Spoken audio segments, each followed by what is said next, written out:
UConn made some headlines yesterday, adding two international commitments late, close to the season here. But both these players will join the UConn Huskies before this upcoming season. Joe Tipton broke the news live yesterday morning. The first is a Serbian guard, Uros Paunovic. Paunovic is a 22-year-old, 6'4" shooting guard who Joe Tipton says will bring depth to the UConn Huskies backcourt. Elsewhere, UConn has added a 7'2" center, Rrezon Elezaj. Now, Rrezon Elezaj is an 18-year-old big man who most recently played in the Turkish BSL League for Beşiktaş FIBA Istanbul. That's an all-timer name. FIBA. I love that. But so 18-year-old 7'2" center, 22-year-old 6'4" shooting guard. Dan Hurley is like pulling something out of his sleeves, isn't he? Why does this make me feel so uneasy? Because he's just moving because in my head, the reason this makes me uneasy, and I tweeted that it makes me uneasy, is because I have this vision of how this went in my head. Uh, Hurley got scared in the middle of the night, had a nightmare, woke up in a cold sweat, and was like, I feel like I don't know why, but I need some bodies. I need some bodies. And the next morning, he was on the phone with his travel agent, getting the right contacts to contact these players. And he got himself a 7'2" person, and he got himself a 22-year-old that want to be a part of the journey. That I think can be, from what I've seen, the some of the stuff that I hear on them, probably going to be no more than just like practice bodies. But this is Dan Hurley not being able to rest well at night without knowing that he's got bodies to practice and has a little bit international flavor as well. So I feel like it was a big story that like we talked about a lot leading into it, and then once it happened, we just like let it happen and didn't really talk about the implications or the impact of it. But the story of teams getting 15 scholarships. Remember when we all freaked out and that was like a big deal, and like Painter was offering a bunch of two-star recruits, and we were like, "Why is he doing this?" And Purdue fans were like, "Well, he gets 15 scholarships soon. Who cares?"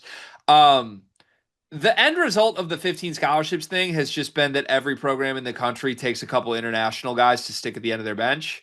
And we won't really know until the end of the season whether it's good, bad, ugly, anything in between. Like, there's probably going to be some success stories that come out of all these international ads. Obviously, there's a bazillion different players that fit the quote unquote late international ad archetype here. Some are going to be good and some are going to be bad. Trying to make sense of who's good and who's bad, I don't know. I'm not going to pretend that I've watched either one of these guys. I know what Twitter tells me and Google tells me when I search them. I can find a little film on them and tell you what I think. And what I think is that neither one of these guys is going to play at all for UConn.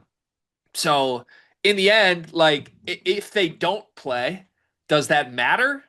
Not really. You had two open scholarships. Who cares, right? Like, if anything, there's probably a benefit to bringing in guys from different places overseas in the sense that if they have a good experience, maybe that system, that wherever they came from, the organizations, the coaches over there build a good relationship to you and want to send future players to you if they have better players.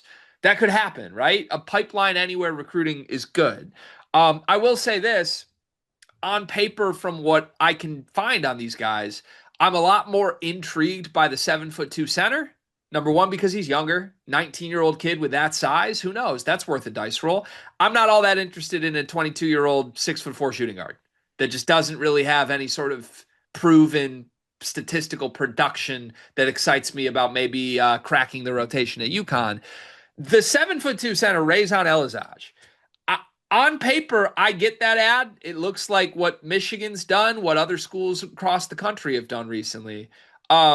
Nick Kalinowski, a guy we shout out on the channel all the time, at Cali Drafts, basically destroyed this ad and quote tweeted Gavoni's report on this and just put a bunch of BPM numbers where he's a net negative anywhere he's played. Turkish U19 League, U18 Eurobasket, U17 World Cup.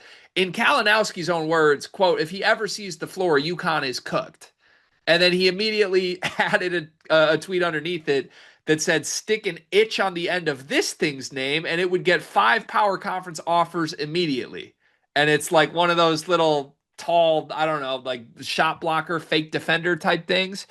So look, he's not the only one. Nick's been very on record that a lot of these late ad internationals are just nowhere near Division One caliber players, and teams are just doing this, and we'll see.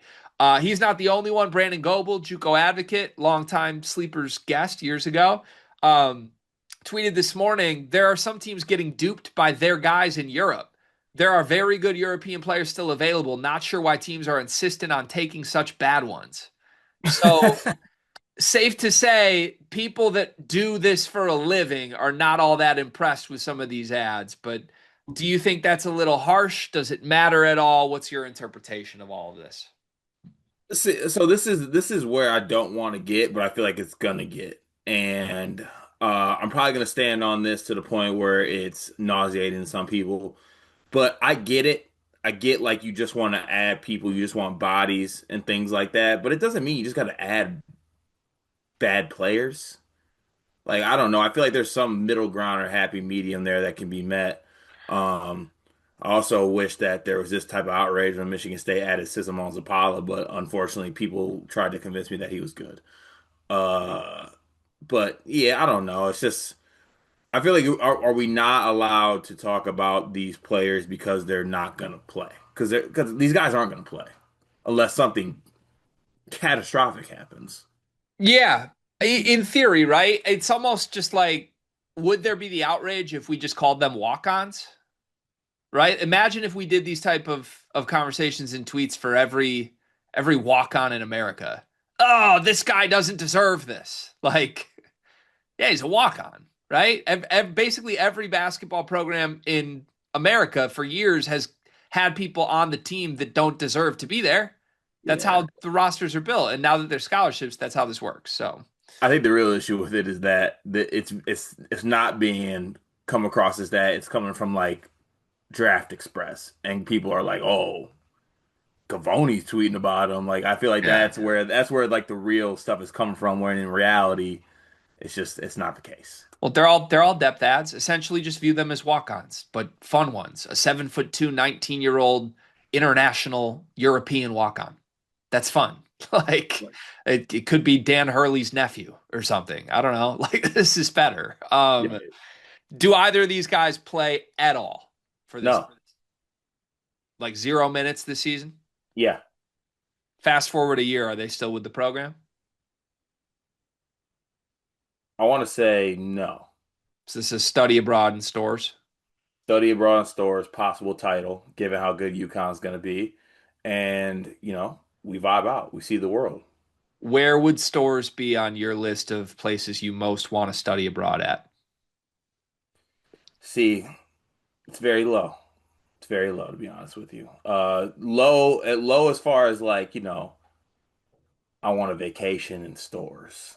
I'd Hmm. rather go somewhere else. But like Hurley and UConn's program, yeah, I get that. If you want to get the basketball experience of it, yeah, you feel good there. But it'd be low on my tourism list. Got it. Yeah, respectfully to the greatness that is the UConn program and anyone who would sign up to be a part of something special like this. If I knew I wasn't going to play, Dan Hurley would be the last person I want to play for a year. So what these guys are just going to go get their shit torn in practice for 6 months and never play? Like it's not And that exactly the most fun experience, is it? right while Hurley's holding them to a standard of them like being a starter. Like Right. they're not gonna be able to just kind of like just gloss by. They're Right. about to get tore up. It's no walk in the park at all. Yeah. So I don't know. Interesting. Fun to see everyone go all in on the international experience. And Hurley already added some impact players from international places. Eric Ryby comes from the German, I don't know, prep systems, and Jacob Furphy was one of the better players of the FIBA World Cup too. So wow, a lot of international players in college hoops, man. It's gonna be interesting.